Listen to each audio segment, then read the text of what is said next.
في حديقة الأزهر ووسط حشد من مؤيديه وأعضاء حملته، أطلق الدكتور عبد المنعم أبو الفتوح المرشح لرئاسة الجمهورية مشروعه الرئاسي رسميا، حيث بدأت الفعاليات بأجواء انتظار رابطة ألتراس أبو الفتوح لوصوله وترديد هتافات هتبقى وسطية مصر القوية، وحتى استقباله بالأغاني والألعاب النارية احتفالا بقدومه.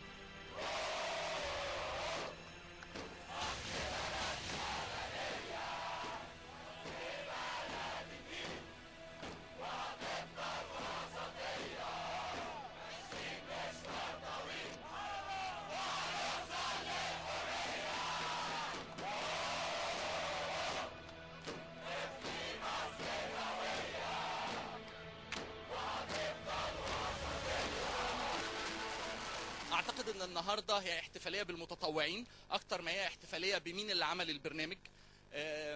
دكتور عبد المنعم النهارده هيلقي كلمه يشكر فيها المتطوعين وينوه بفريق العمل اللي شارك في عمل البرنامج الانتخابي. الفريق مليان مستشارين وخبراء على اعلى مستوى موجود مش بس في مصر ويمكن في العالم، خبراء في تقنيه المعلومات، خبراء في قطاع الصحه، مستشارين سياسيين وعلماء سياسه واقتصاد ساهموا في وضع البرنامج بناء على وجهة نظر دكتور عبد المنعم. هذه أول انتخابات حقيقية نشهدها في مصر، وعليه أظن أن ينبغي علينا كصحفيين وكإعلاميين أن نتابعها متابعة مهمة. يعني نحن جيل محظوظ أننا شاهدنا هذه اللحظة. ائذنوا لي أن أدعو مرشحي الثورة جميعا إلى أن يلتفوا حول برنامج رئاسي واحد، وأن يتقدموا كتلة واحدة كمؤسسة رئاسية نقف خلفها جميعا. لا تدعوا صفوف الثورة تنهار، هذه آخر فرصة،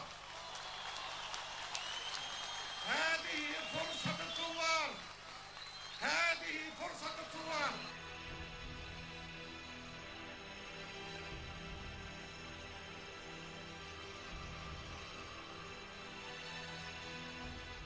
وفي وجود عدد كبير من الشخصيات العامة والكتاب والفنانين، أعلن أبو الفتوح أهم ملامح برنامجه الرئاسي، شاكرا كل من منحه توكيلا لترشيح نفسه في انتخابات الرئاسة.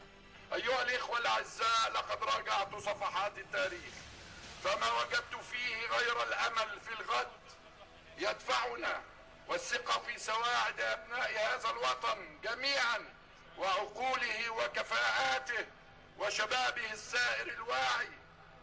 إن لله عبادا إذا عزموا مكنهم، وإن لمصر شعبا إذا اجتهد وصابر نال المراد.